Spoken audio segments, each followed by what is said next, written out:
Hi guys, welcome to our channel. তো বন্ধুরা, আপনারা সবাই কেমন আছেন? আশা করি সবাই খুবই ভালো আছেন। তো বন্ধুরা, আমরা কিন্তু খুবই ভালো আছি। আর আপনাদের সঙ্গে আমি আছি দেবিকা। আমি দীপ্তি। তো বন্ধুরা, আজকে কিন্তু আরেকটি নতুন একটি ভিডিও নিয়ে চলে এসেছি। এই ভিডিওটি কিন্তু আপনারা টাইটেল দেখে বুঝতে পেরেছেন যে কি ধরনের হতে চলেছে। তো বন্ধুরা, আজকের ভিডিওটি টাইটেলটি হলো মুক্তিযুদ্ধে ইসরায়েল কি বাংলাদেশের পক্ষে ছিল। মানে আপনারা জানেন যে এটা হচ্ছে একটা ইতিহাস। আজকে বাংলাদেশের ইতিহাস নিয়ে চলে এসেছি, আর এই ভিডিওটি কিন্তু সত্যি খুব সুন্দর হতে চলেছে। তো বন্ধুরা, আজকের এই ভিডিওটির অরিজিনাল লিংক কিন্তু ডেসক্রিপশন বক্সে আছে, সেখান থেকে আপনারা চাইলে চেক আউট করে নিতে পারেন। তো বন্ধুরা, আজকে বেশি কথা না বলি, আজকে ভিডিওটি এখানে শুরু করা যাক। 1948 সালের 14 মে জিউইশ এজেন্সির head David Ben Gurion state of Israel প্রতিষ্ঠার ঘোষণা দেন, আর একই দিনে ইউএস প্রেসিডেন্ট হ্যারি ট্রুম্যান ইসরায়েলকে স্টেট হিসেবে স্বীকৃতি দিলে আনকনভেনশনাল এই স্টেটটা মিডল ইস্টের জায়গা পেয়েছে। আর সেই সময় থেকে এই বছর 7 অক্টোবর পর্যন্ত এই দেশটা তার প্রতিবেশী দেশগুলোর সাথে প্রায় 15 বার যুদ্ধে গিয়েছে।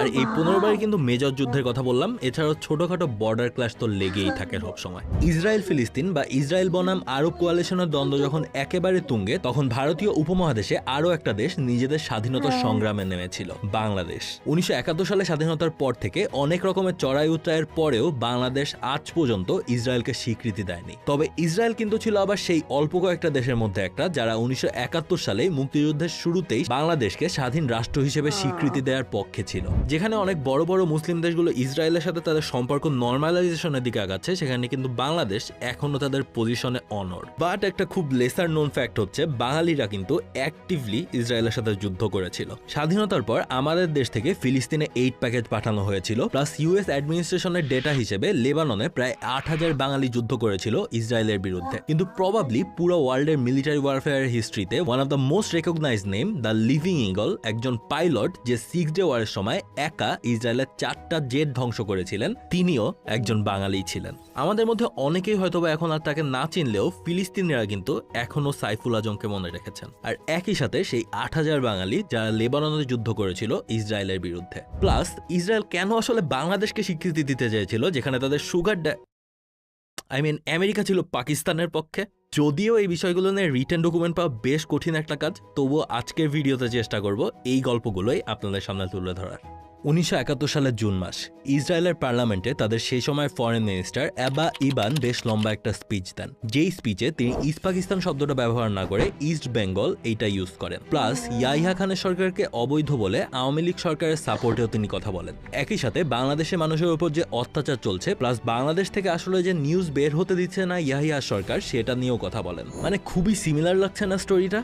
শ্রীনাথ রাঘবানের লেখা 1971 এ global history of the creation of Bangladesh বইতে তিনি উল্লেখ করেন, মুক্তিবাহিনীর ট্রেনিং শুরু হলে ইন্দিরা গান্ধীর সরকার ইসরায়েলিদের সাথে একটা আর্মস ডিল করেন। আর সেই সময় ইসরায়েল এবং ইন্ডিয়ার মধ্যে রেকগনিশন উইদাউট রিলেশন এই ধরনের একটা সম্পর্ক ছিল। ইসরায়েলি একটা ফার্মের ম্যানেজিং ডিরেক্টর সিওমা জাভলুডুইচ এবং ইন্ডিয়ান প্রাইম মিনিস্টার ইন্দিরা গান্ধীর প্রিন্সিপাল সেক্রেটারি পিএন হাসকারের মধ্যে ব্যাক চ্যানেলে বেশ কিছু ডিল করা হয়েছিল বলে মনে করা হয়। পিএন হাসকারের একটা পেপারে তাদের কনভারসেশন নিয়ে কথা আছে, যেখানে ইসরায়েলি ট্রেনারেরও নাকি ইন্ডিয়াতে আসার কথা ছিল মুক্তিবাহিনীকে ট্রেন করার জন্য। কিন্তু এই সবকিছুই যে আসলেই হয়েছিল কিনা সেইটা কিন্তু কোনো গ্যারান্টির সোর্স নাই।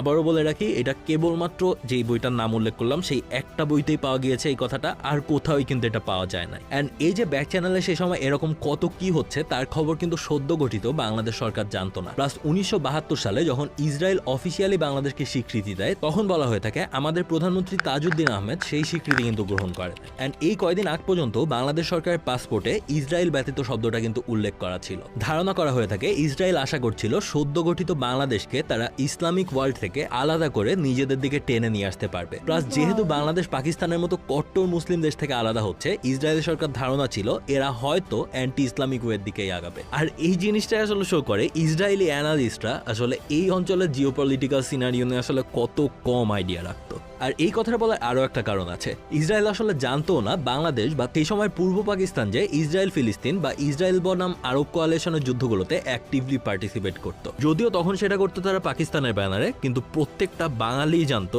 যে ইসরায়েল নামক স্টেটটা একটা সম্পূর্ণ state. Saiful Azam, the living eagle. 1960 সালে পাকিস্তান এয়ারফোর্সের হয়ে ক্যারিয়ার শুরু করার পর আমেরিকাতে অ্যাডভান্স ফাইটার কোর্স করে এক্সট্রিমলি রেপুটেড টপ গান ট্রফি অর্জন করেন তিনি। আর 1967 সালে আরব ইসরায়েলি ওয়ার শুরু হওয়ার সময় তিনি ছিলেন রয়্যাল জর্ডানিয়ান এয়ারফোর্সের অ্যাডভাইজার, অর্থাৎ যেটাকে 6 ডে ওয়ার বলা হচ্ছে। আর সেটা নিয়েও কিন্তু আমার একটা আলাদা ভিডিও আছে, আর সেটা যদি আপনারা দেখে থাকেন তাহলে জানবেন 5 জুন ইসরায়েলি এয়ারফোর্স সিরিয়ান এয়ারফোর্সের 2/3 ধ্বংস করে দিয়েছিল। গাজার সিনাই চলে যায় তাদেরই হাতে, আর সাথে সিরিয়ান গোলান হাইটস। 6 তারিখ কিন্তু ইজিপশিয়ান এয়ারফোর্সের ওপর অ্যাটাক হয়, আর একই দিনে 4টা ইসরায়েলি সুপারসনিক ফাইটার জেট জর্ডানের মাফরাক এয়ারবেস আক্রমণে আসে। তার কিন্তু ওই সময় খুব একটা রেজিস্ট্যান্স এক্সপেক্টই করছিল না, কারণ 5 জুন শুরু হওয়া এই যুদ্ধে আরব কোয়ালিশন তখনও সারপ্রাইজ ছিল। অর্থাৎ তারা ডিফেন্স তো করতেই পারবে না, আবার কাউন্টার অ্যাটাক তো অনেক দূরের কথা। অ্যান্ড টু দ্য সারপ্রাইজ একটা হকার হান্টার ফাইটার প্লেন উড়ে আসে তাদের দিকে। ককপিটে ছিল সাইফুল আজম। এরিয়াল ব্যাটেলের হিস্ট্রির one of the most technical sound display ঘটে সেই দিনের জর্ডানের আকাশে। 2টা ইসরায়েলি সুপারসনিক জেট ধ্বংস করে দেওয়া হয়। 1979 সালে সুইজারল্যান্ডে এক মিলিটারি গ্যাদারিংয়ে সেদিন ধ্বংস হওয়া 2 ইসরায়েলি ফাইটার জেটের একজন পাইলট সেদিন বাঙালি অফিসারদের একটা গল্প শোনান। সেদিনের ব্যাটেলের এক পর্যায়ে সাইফুল আজম একটা ইসরায়েলি প্লেনের দিকে একদম ডিরেক্ট শট নেওয়ার অ্যাঙ্গেল পেয়ে যায়। ককপিট বরাবর ওই শটে প্লেনটা পুরোপুরি ধ্বংস হয়ে যাবে, কিন্তু তিনি শট নিলেন না। লেফট সাইড দিয়ে ডাইভ দিয়ে নিচে নেমে যাওয়ার আগে ইসরায়েলি প্লেনটার টেল বরাবর শট নিলেন। কার্যকরী ওই প্লেনটা এখন অকেজো। আর সেই পাইলটই পরবর্তীতে বলেছিলেন যে ডাইভ দিয়ে যখন সাইফুল আজম নিচে নেমে যাচ্ছিল তখন তিনি দেখেন ককপিট থেকে সাইফুল আজম তার দিকে হাত নাড়াচ্ছেন। এন্ড তিনি যখন তার ড্যামেজ প্লেনটাকে সামলাতে ব্যস্ত, সাইফুল আজম ওই সময় আরো একটি ইসরায়েলি প্লেন নিয়ে রীতিমতো ছেলে খেলা করছিল। অর্থাৎ এতটাই স্ট্রং ছিল এই লোক। বেসিক্যালি বুঝতেই পারছেন টপ গান ট্রফি পাওয়া একজন পাইলট। কিন্তু এখানেই শেষ না। পরদিন মানে 7 জুন ইরাক থেকে রিকোয়েস্ট আসে সাইফুল আজমের কাছে, কারণ তারাও ইসরায়েলি অ্যাটাক এক্সপেক্ট করছিল। ইরাকের H-3 আর আল ওয়ালিদ বেজের ডিফেন্সের জন্য উড়ে যান সাইফুল আজম। আর সেদিনই ইসরায়েলের 4টা ভালচার বোম্বার আর 2টা মিরাজ 33 ফাইটার জেটস অ্যাটাক করে। আর এর মধ্যে একটা জেটের পাইলট ছিলেন ইসরায়েলি ক্যাপ্টেন গিদিয়ন দ্রোর। এই লোক 2টা ইরাকি প্লেন শুট ডাউন করে, অ্যান্ড এই ফাইটে সাইফুল আজমের উইংম্যানও মারা যায়। আর অ্যাটাক শেষে ইসরায়েলি প্লেনগুলো যখন পালাচ্ছিল সাইফুল আজম তাদের চেস করেন, এন্ড এক বিশাল ফাইট শেষে ক্যাপ্টেন ড্রোরকে তিনি ক্যাপচার করতে সক্ষম হন। এই ক্যাপ্টেন ড্রোর ছিল ইসরায়েলি এয়ার ডিফেন্সের সবথেকে ইম্পর্টেন্ট পার্সনগুলোর মধ্যে একজন। আর এতটাই ইম্পর্টেন্ট যে যুদ্ধ শেষ হলে ক্যাপ্টেন ড্রোরের সেফ রিটার্নের বদলে কয়েক হাজার জর্ডানিয়ান অ্যান্ড ইরাকি সৈন্য ফেরত দেয় ইসরায়েল। সাইফুল আজম কিন্তু ইরাক অ্যান্ড জর্ডান 2 সরকারের পক্ষ থেকে সম্মাননা পান, অ্যান্ড তিনি এখনো সর্বোচ্চ ইসরায়েলি প্লেন শুট ডাউন করার রেকর্ড হোল্ড করেন। বাট সাইফুল আজমের স্টোরিটাই যদি আসলে বলতে যাই তাহলে এই ভিডিওটা তাকে নিয়েই হয়ে যাবে। তাকে নিয়ে ভিডিও কিন্তু পরবর্তীতে আসবে, তার হোপফুলি নেক্সট ইয়ার তার জন্মদিনের দিন তাকে ডেডিকেটেড করে একটা সম্পূর্ণ সিরিজ থাকবে। আজকে আমরা যে ভিডিওর টপিক সেখানেই যাই। এই ইসরায়েল প্যালেস্টাইন ইস্যুতে বাংলাদেশ অফিসিয়ালি তার স্ট্যান্ড ক্লিয়ার করে 1973 সালে যখন অক্টোবর ওয়ার শুরু হয়। বাংলাদেশ সরকারের পক্ষ থেকে সেবার ফিলিস্তিনের উদ্দেশ্যে একটা মেডিকেল ইউনিট এবং রিলিফ সাপ্লাই পাঠানো হয়। এর আগে বাংলাদেশের অবস্থান নিয়ে আরব কান্ট্রিগুলো কিন্তু একটু হলেও সন্দেহে ছিল, কিন্তু সেইবার বাংলাদেশের স্ট্রং স্ট্যান্ডিং সবার কাছেই ক্লিয়ার হয়ে যায়। আর 80 দশকের শুরুর দিকে প্রচুর বাঙালি যুবক লেবাননে গিয়েছিল ইসরায়েলি ইনভেশনের বিরুদ্ধে যুদ্ধ করতে। ইউনাইটেড স্টেটস লাইব্রেরি অফ কংগ্রেসের মতে সে সময় লেবানন ইসরায়েল যুদ্ধে বাঙালি ভলেন্টিয়ারের সংখ্যা ছিল প্রায় 8000। যদিও এই তথ্যটা আসলে মাল্টিপল সোর্স দিয়ে ভেরিফাই করার কোনো ওয়ে নাই। ইনফ্যাক্ট বাংলাদেশ ফিলিস্তিনের রিলেশনের আজকের যেই রূপ সেটা ঠিক হয়ে গিয়েছিল বঙ্গবন্ধু শেখ মুজিবুর রহমান ক্ষমতা পাওয়ার পরে। 1974 সালে ইউএন জেনারেল অ্যাসেম্বলিতে বঙ্গবন্ধু শেখ মুজিবুর রহমান ফিলিস্তিনের মানুষের অধিকার নিয়ে স্ট্রং স্ট্যান্ড নেন। তার সেই স্পিচটা সে সময় হিসাবে খুবই সাহসী একটা স্টেপ ছিল, কারণ বাংলাদেশ তখন হেনরি কিসিঞ্জারের মতে তলাবিহীন ঝুড়ির মতো। সহজ কথায় আমাদের নিজেদেরই তখন হেল্প লাগতো।